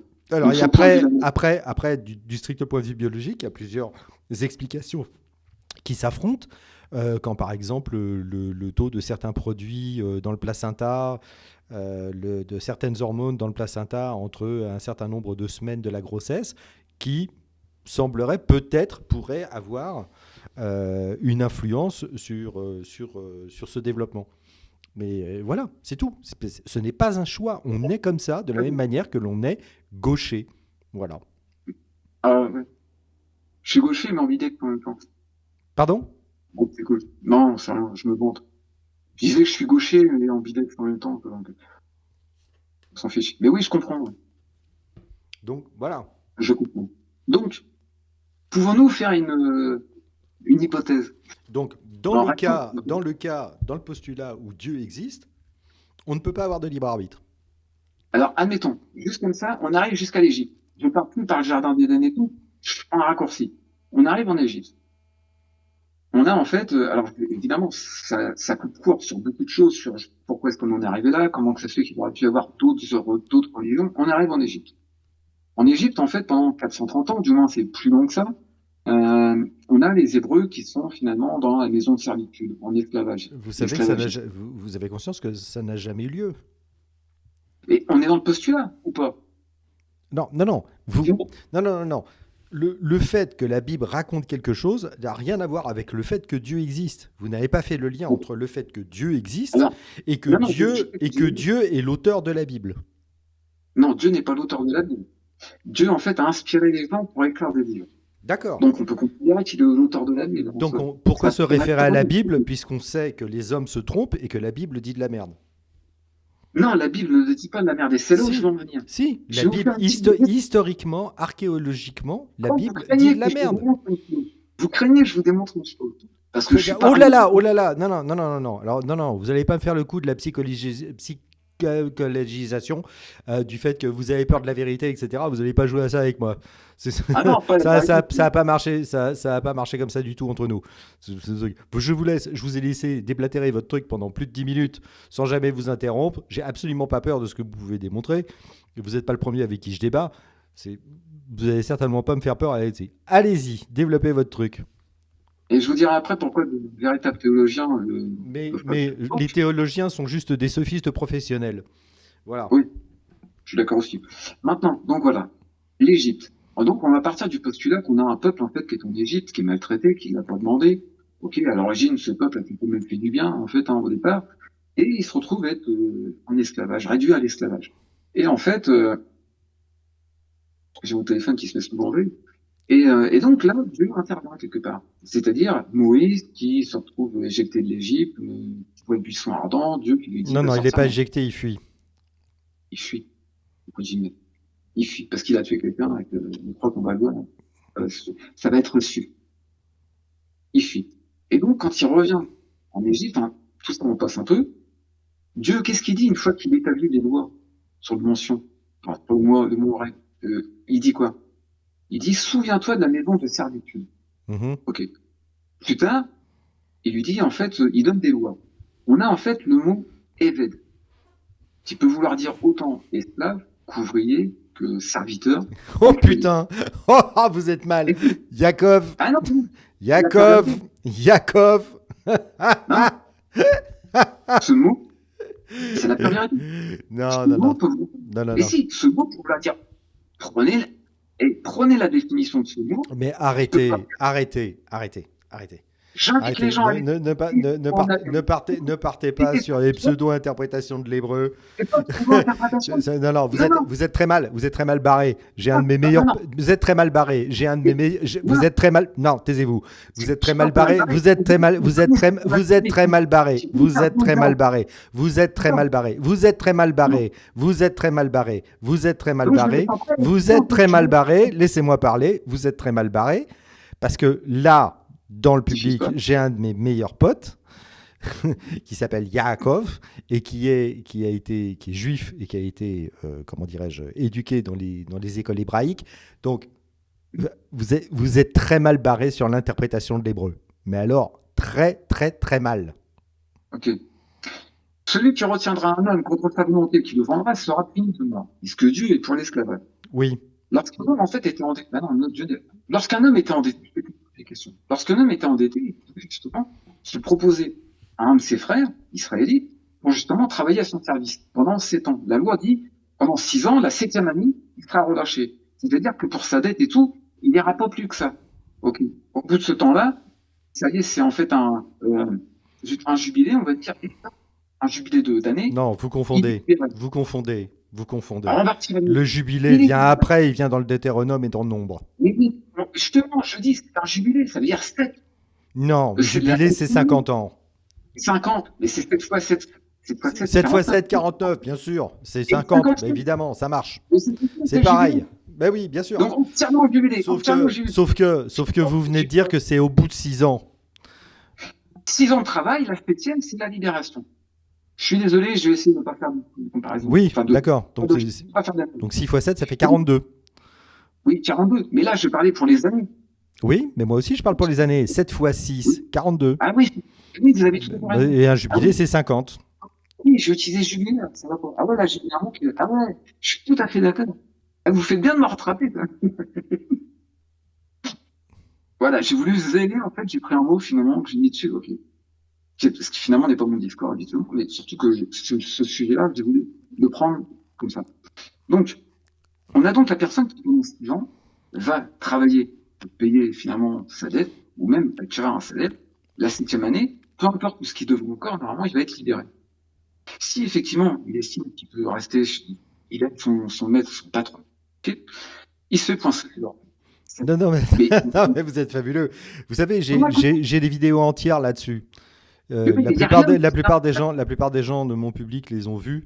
Vous ne faites illusion sur rien parce que vous mentez comme un arracheur de dents en fait. Alors soit vous êtes complètement ignorant, soit vous êtes complètement ignorant, plus ou moins consciemment du texte, parce que vous ignorez des passages entiers du texte qui démontrent exactement le contraire de ce que vous êtes en train d'affirmer, soit vous mentez. De deux choses l'une. Mais si vous voulez, il n'y a pas de problème. On sort une Bible et on la lit Ah bah oui. ensemble. Et là, vous allez souffrir. Je peux vous faire un tirage. Et là, vous allez souffrir parce que Exode 21, déjà, vous allez être très très mal. Et Deutéronome 25, vous allez être très très mal. Oui. Ok. Je vais faire un petit résumé, en fait, mais je finis dans mon analyse. Au départ, en fait, le Seigneur, il n'est pas pour l'esclavage. Il faut bien comprendre ça. Seulement, il ne faut pas retenir un homme contre sa volonté. Et il faut pas Ah bah devant. si, Dans absolument. la loi, Il suffit de ne pas faire partie du peuple hébreu. Ok. Bon, je veux continuer. Je zappe ça. Parce que cette partie-là. Vous me laissez 2 je- minutes. Ma sonde Ah, ne me laisse aucun repos. Il faut absolument que j'aille me vider. Voilà, c'est vraiment pas contre. Gardez bien votre idée en tête, voire même continuez à la développer devant notre Non, public bah, commun. attends, je vais prendre- Non, mais allez-y. Non, je laisse le volume, comme ça j'entends ce que vous racontez. Et vous inquiétez pas, de toute façon c'est un sujet que je connais un tout petit peu. Donc il n'y a pas de problème, on va Ok, ouvrir, d'accord. on va ouvrir la Bible en ligne, on va regarder le texte, on va le lire et pouvoir démontrer que, pardon, et ce que vous racontez à propos du fait que l'esclavage n'était pas vraiment de la servitude, n'était pas vraiment de l'esclavage, il va falloir m'expliquer pourquoi Dieu parle de la maison de servitude alors qu'à ce moment-là, les Juifs, les Hébreux, n'étaient pas dans un contrat de 7 ans avec les Égyptiens. J'ai Donc, dit ça. Dieu a laissé faire. vous vous contredisez Mais vous-même. non, mais non, je Voilà. me Non mais contredis pas. je vais pisser. Expliquez-moi en quoi vous ne vous contredisez pas. Ok. Donc je me contredis pas parce que le peuple égyptien, à l'origine, ils vivent pas selon la volonté ou les lois de Dieu. C'est eux-mêmes qui ont décidé de prendre en esclave le peuple d'Israël, mais d'autres peuples aussi. C'est eux qui sont esclavagistes. C'est pas Dieu qui leur a dit. Et ils sont pas dans les voies de Dieu. Loin de là. Donc là, on peut pas considérer que c'est la volonté de Dieu. Dieu laisse faire. Ok. Après, on va pouvoir dire, ouais, le libre arbitre, qu'est-ce qui fait que pourquoi en fait j'ai eu une maladie, pourquoi ceci? Mais le libre arbitre, en fait, d'un côté, on va le défendre en disant, mais non, moi je veux pas que Dieu m'oblige à croire en lui. Mais en fait, en même temps, j'aurais bien voulu qu'il arrête tout le mal, qu'il fasse en sorte qu'il n'y ait pas tout ce mal. C'est soit l'un ou soit l'autre, quoi. Il y a le libre arbitre partout sur la terre ou il n'y est pas. Et donc, les Égyptiens, ils ne suivaient pas les commandements de Dieu, qui finalement n'étaient encore que oral à cette période-là, en fait. Ils n'étaient pas encore écrits. Et l'homme a été incapable de se transmettre les choses de génération en génération et d'agir d'une bonne façon. Faut dire ce qu'il est. Je ne dis pas que tout le monde était mauvais, loin de là, quoi. Donc en ce qui concerne le peuple d'Israël, en Égypte, lorsqu'il sort d'Égypte, le peuple d'Israël, il est censé se rappeler. Souviens-toi de la maison de servitude. C'est pas Dieu qui les a rendus esclaves. Loin de là. Dieu laisse Joseph arriver, il y avait un plan, tout ça, pour que les Juifs viennent en Égypte. Et lorsqu'en fait, Dieu libère amène les Juifs, les Égyptiens finalement à se détacher des Israélites par les plaies d'Égypte, Dieu rappelle bien, rappelle-toi d'où tu viens. Ok. Pour apprendre un serviteur, tu veux le mettre en tant qu'esclave dans ton mot, dans ta prononciation, dans ta compréhension, si tu veux. Mais c'est pas ce que Dieu demande à l'origine. Il dit bien que retenir un homme contre sa volonté et le vendre, c'est la punition de meurtre. Donc, on peut considérer que, et à cette époque-là, l'esclavagisme s'était pratiqué partout. Et la maltraitance des esclaves, elle était partout. Il n'y avait aucun respect pour l'esclave. Il n'y avait rien du tout. On pourrait même dire que le Seigneur a mis en place un code, du travail, en fait. Alors ça, je sais, ça va faire rigoler. Mais si je prends le mot Ebed, en fait, ça désigne autant esclave, serviteur, employé, fonctionnaire, même fonctionnaire du roi, mais prophète aussi, ou fidèle de Dieu. Contrairement en fait au grec, où en fait c'est doulos, et qui finalement, voilà, il y a vraiment cette notion d'esclave. Je vais faire court en fait par rapport à ce que j'avais. En plus, j'étais en brouillon. Donc, la loi, elle demande pas. C'est vrai que la loi, elle force pas à être gentil. Elle force pas, elle t'oblige pas. Dieu, il considère les hommes comme adultes. Ils viennent d'avoir un passé, un passif même. Ils viennent de se faire maltraiter. Est-ce qu'ils doivent considérer, tenir compte de ce qui a été leur passé, ou est-ce qu'ils doivent arriver à agir? Dieu place des lois, des peines maximum. C'est juste ça. Et en fait, Ce que vous dites n'a strictement dans aucun dans les sens. faits, voilà. Ce que vous dites n'a Comment? pardon, mais ce que vous dites n'a Ok. strictement Non. aucun sens. Pourquoi faut aucun sens? Aujourd'hui, un tribunal, lorsqu'il juge, il a un code pénal, il a une peine minimale, une peine Ce maximale. que vous dites Et n'a en fait, aucun sens. La loi n'autorise pas. Ce qui, tout est autorisé, tout est autorisé jusqu'à ce que la loi vous dise non. La loi est là pour interdire, elle n'est pas là pour autoriser. ce que Dieu demande, Tout ce il a qui n'est fait pas interdit absolument. par la loi est par définition, Donc, vous autorisé. seriez un tribunal. Vous Ok, seriez donc Exode 21, 1. Voici les lois que tu leur donneras. Lorsque tu acquerras un esclave hébreu, là on n'est pas en train de parler d'un contrat. Son service durera 6 ans, la 7e année, il s'en ira libre sans rien payer. S'il est venu seul, il s'en ira seul, et s'il était marié, sa femme s'en ira avec lui. Donc là, On est dans le français. cette phrase, s'il est venu seul, il s'en ira seul, et s'il était marié, sa femme s'en ira avec lui. Cela sous-entend que si on acquiert un esclave marié, on en a deux pour le prix d'un, puisqu'on a l'homme et la femme en même temps. Youpi, tranquille. C'est toujours ça. Ça, c'est le texte français, hein. Pardon? Ça, c'est le texte français. Et il faut faire attention avec les interprétations talmudiques des rabbins. Non, non, non, non, non, non, non, vous Je avez suis pas, désolé. non, non, Là, faut- vous allez pas la jouer comme ça. Non, non, non, non, vous allez non, pas, non, non, vous allez non, pas la jouer comme ça. Non, vous parce allez que pas. vous ne connaissez pas. Et les rabbins non plus. Qu'est-ce que le Christ a fait quand on lui présente une femme surprise en flamme? On est en train, non, non, non, non, non, non, non, Ah si, on est en train de ah parler, si, on n'est pas en train de parler de Christ, on est en train de c'est la même parler, chose. non, on est en train, hop, hop, hop, hop, hop. Non, non. Oui, non, non, non, Non, non, allez-y, non, non, allez-y, allez-y. non, vous n'allez pas jouer sur Ah le non, fait, on est en ah, plein, depuis tout oh, à l'heure, vous n'avez parlé que de l'Ancien Testament, vous parlez de l'hébreu et de l'Ancien Testament, on n'est pas en train de parler du Nouveau Testament et du grec, d'accord? Donc on va rester sur l'Ancien Testament et sur l'hébreu, et je vais vous mettre sous les yeux, c'est pas une interprétation, c'est juste de la logique. Si on dit que la femme s'en ira avec lui, ça veut dire qu'elle est entrée en esclavage avec lui. Non, non, non, non, non, mais arrêtez de vous agiter et écoutez 2 secondes. D'accord? C'est de la simple logique, ce n'est pas de l'interprétation. C'est de la simple logique. Je vous entends Faites, plus, faites. je ne sais pas pourquoi. Oui, Alors, là, si son maître le mari, quand on fait si son maître le mari, et que sa femme lui donne des fils ou des filles, la femme et ses enfants resteront la propriété du maître et lui s'en ira seul. ok. D'accord? Ça, c'est la maximum. Ok, on est d'accord. C'est le Pardon? commandement maximum. Pardon? Pardon? Ça, c'est le commandement maximum. Si l'homme veut Non, non, agir non, avec, non, non, non, non, ce n'est pas le commandement maximum. Ça veut rien dire, le commandement maximum. Il est où le libre arbitre, là, pour la femme et les enfants? en soi, il n'y en a pas. Très bien, merci. Parce que la femme, attends, Non, attends, non, non, non, non, non, non, non, non. C'était une question qui n'appelait qu'une seule parce que petite la réponse femme, à laquelle que vous avez donnée. Bien, donc on est bien là dans le cas où le mari peut-être que fin de son contrat, parce qu'il est hébreu, il sera libre, mais la femme et les enfants, eux, ils restent esclaves du maître, qui en a possession et qui peut les transmettre.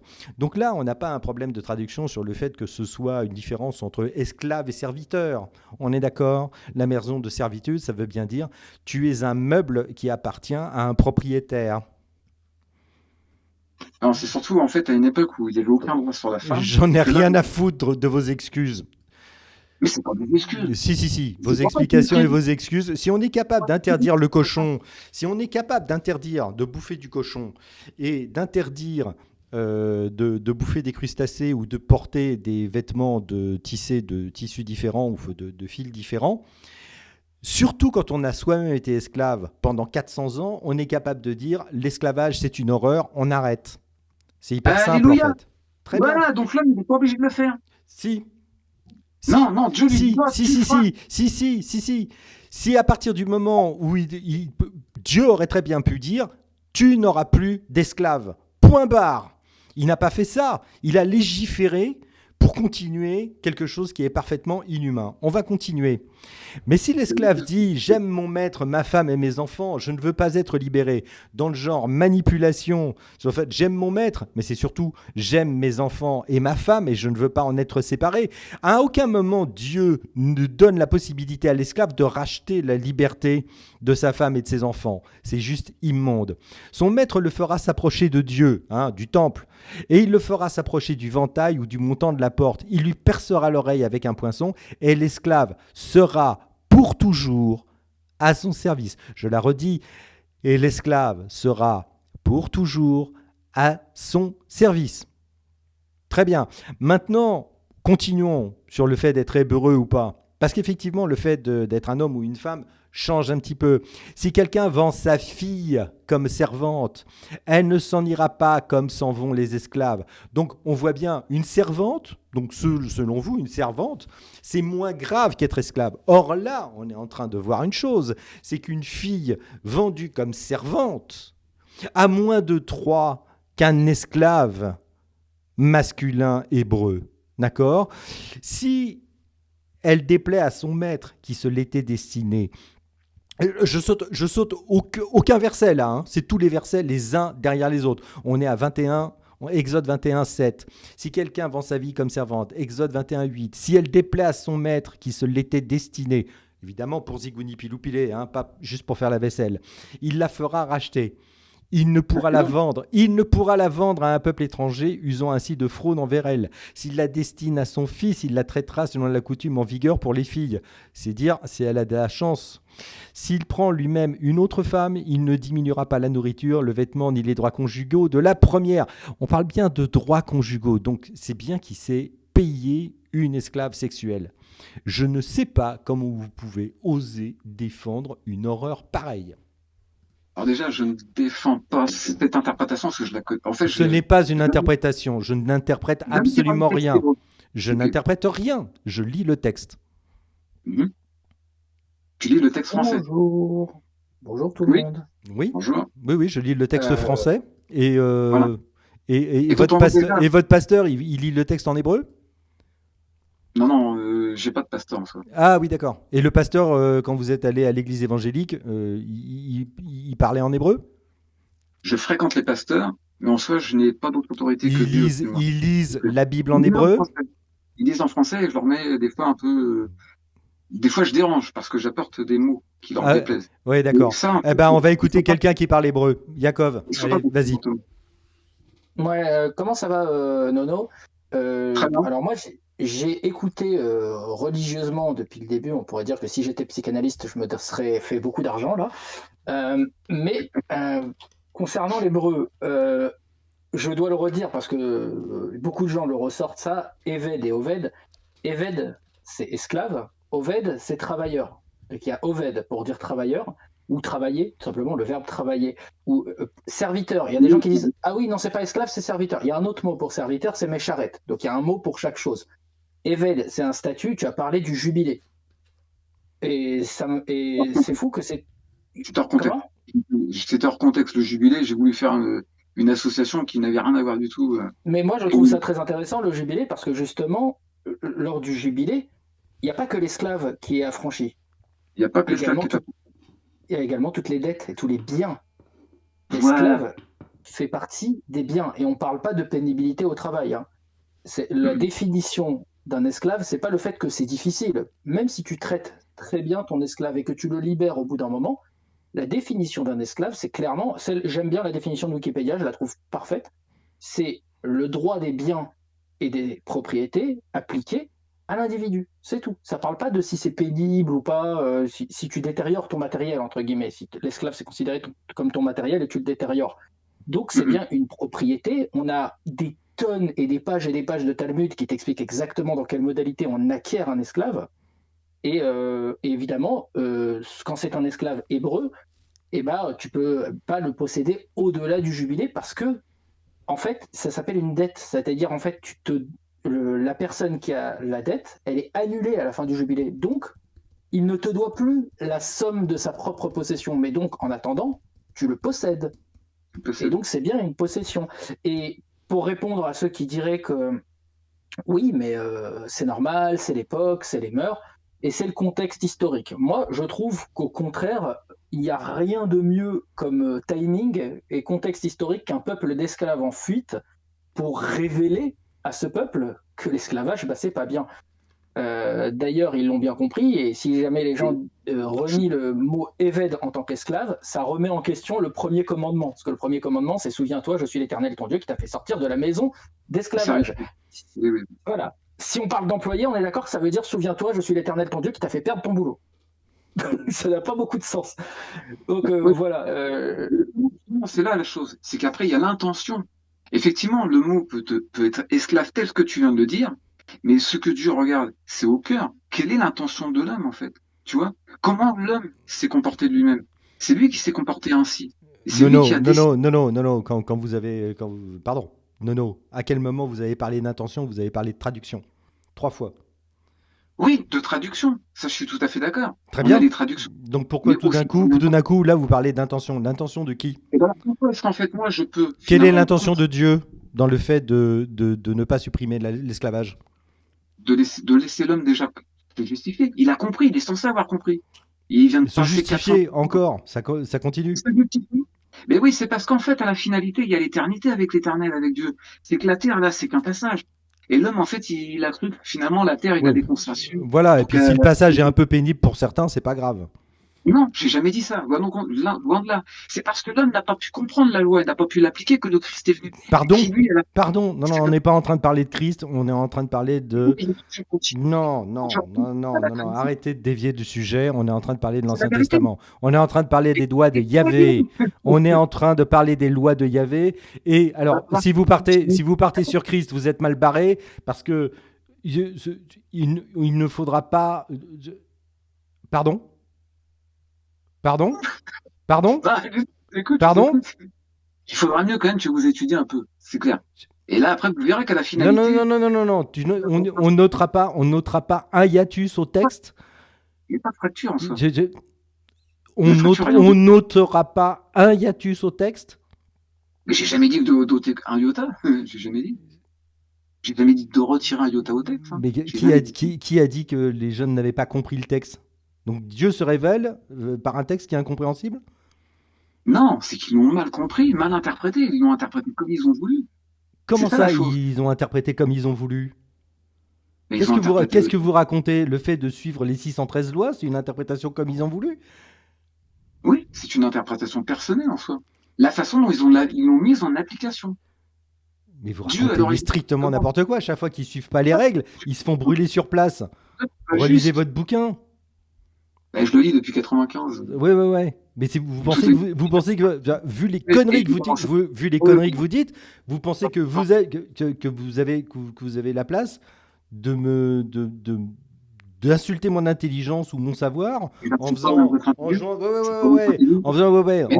coup du violon. Le coup du violon, il est pas passé, mon pote. Le coup du violon, il est pas passé. C'est d'un irrespect absolument incroyable. Et ensuite, vous posez en disant que je dois m'instruire. Vous posez en disant que je dois m'instruire. Mais vous êtes qui pour me faire la leçon, en fait? Sur la Bible. Parce que je parle de Jésus. Là. Sur la Bible? Sur la Bible? M'instruire sur la Bible? Mais qui êtes-vous pour penser que vous avez quelque chose à m'apprendre sur la Bible? Je n'ai jamais dit que j'avais quelque chose à vous apprendre. Je l'ai dit que je venais pour essayer déjà, je parle d'un postulat pour essayer de comprendre. Et je parle des interprétations. C'est juste ça. Et à la finalité, on a Yeshua qui vient finalement. Parce que les hommes n'avaient rien compris. Ils ont déposé des fardeaux sur le dos des hommes qui ne bougeaient même pas du bout des doigts. Vous racontez strictement n'importe quoi. Non, c'est la vérité. C'est n'importe quoi.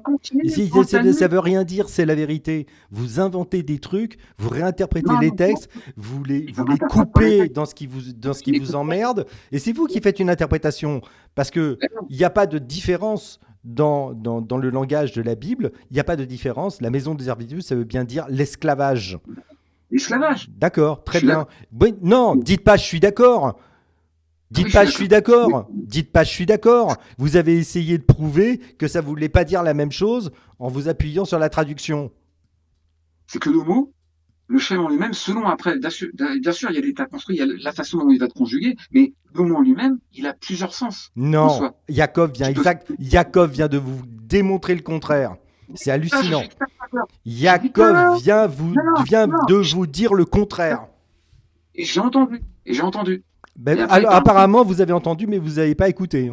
Et après, il part un peu dans le Talmud. Et là, ça devient problématique. Non, on n'est pas dans le Talmud. Interprétation des hommes. Non, mais bon.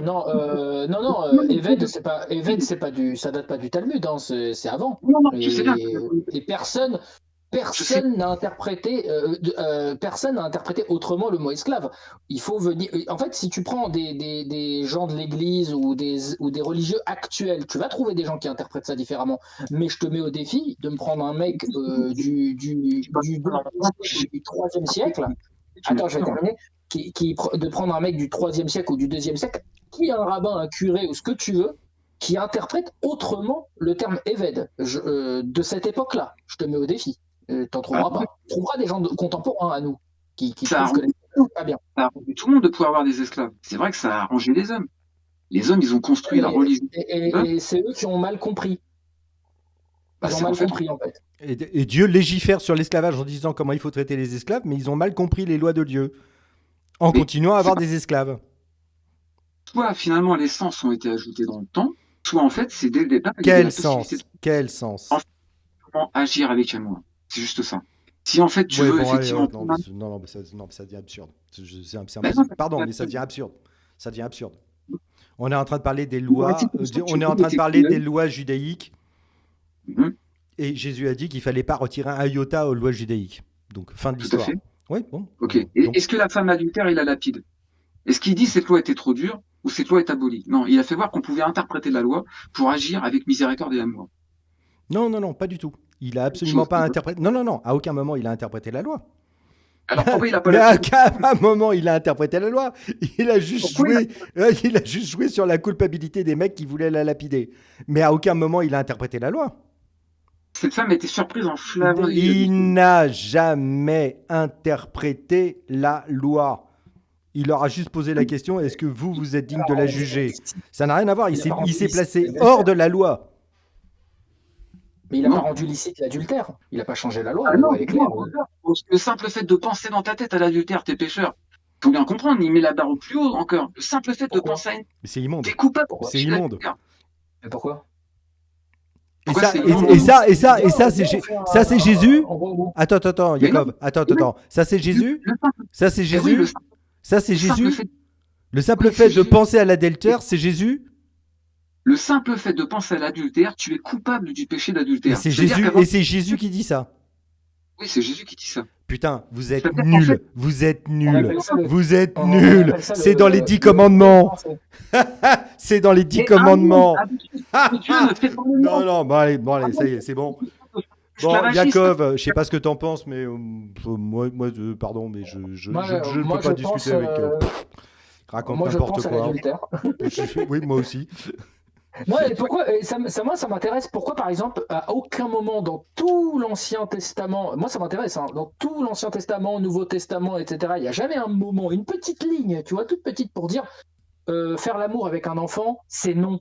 C'est non, c'est une abomination, vous ne ferez pas ça, quand on sait toutes les séquelles que ça cause. Par contre, l'adultère, c'est très très grave. Je me pose la question, Oui, pourquoi alors, Pourquoi c'est allez si bien. grave l'adultère Juste simplement sur, par exemple, on va prendre en fait Rebecca.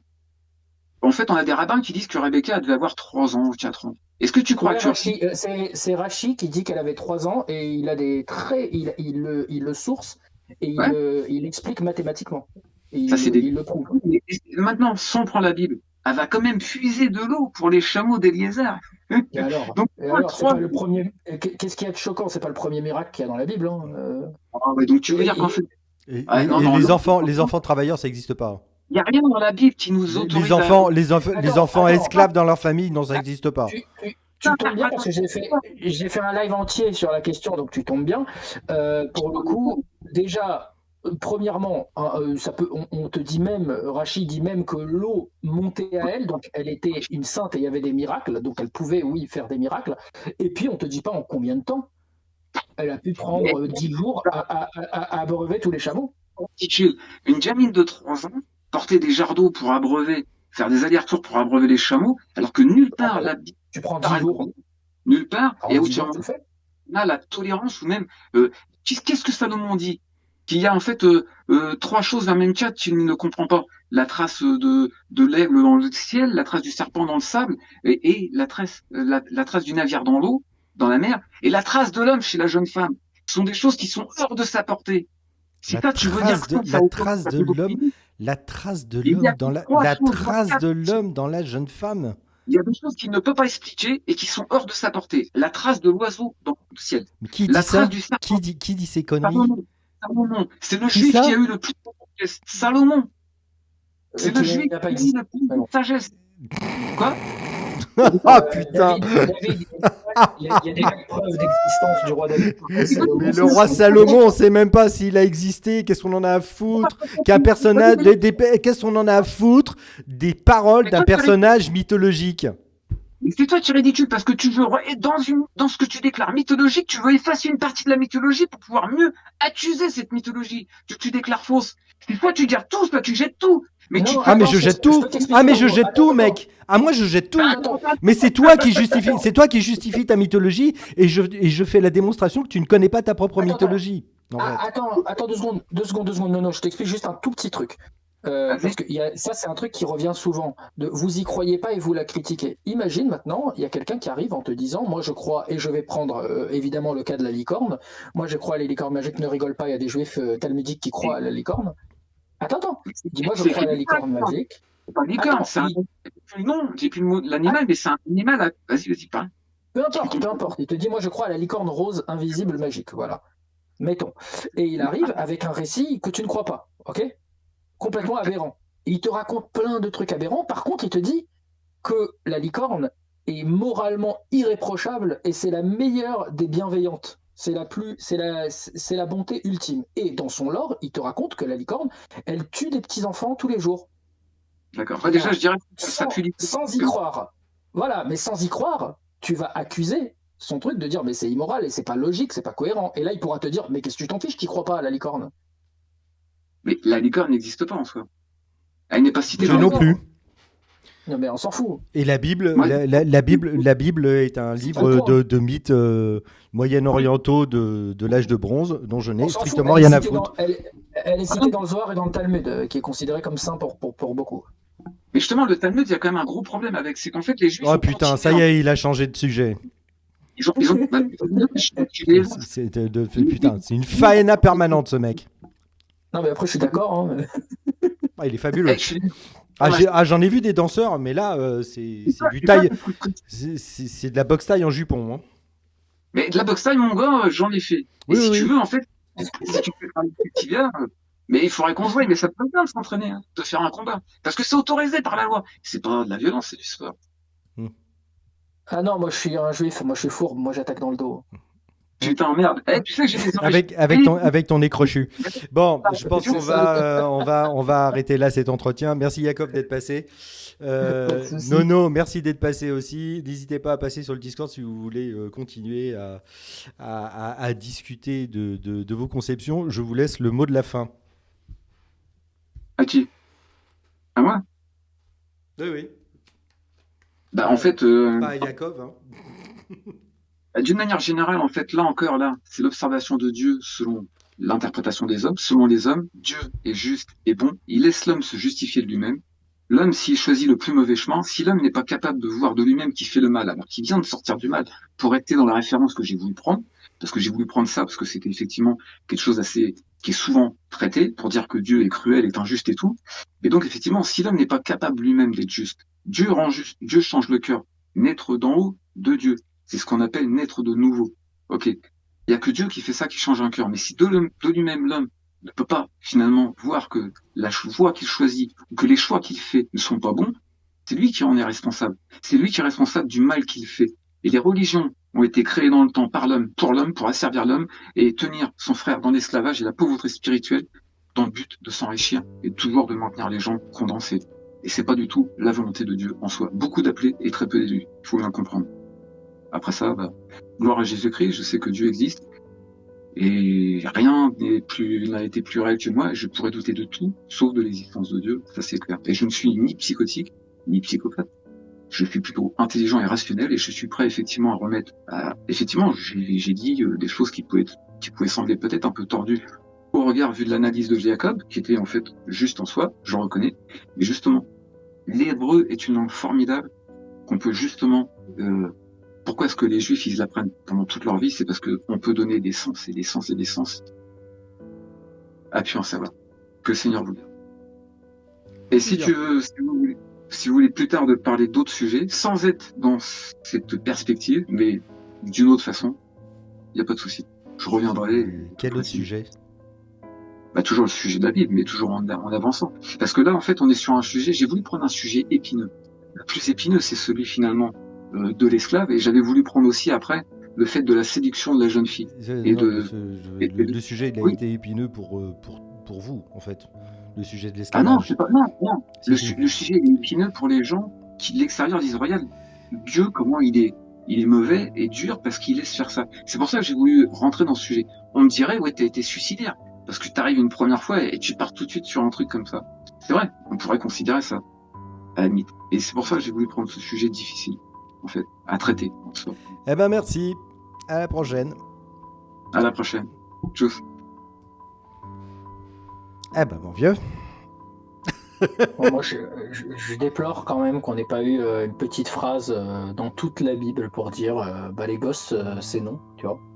Par contre, les PD, là, il fallait tout de suite fallait légiférer, quoi. C'était très important. Ouais. Et encore une fois, c'est nous qui avons mal compris le message de Dieu. Oui, mais qui bien était sûr. pourtant très clair. Mais évidemment.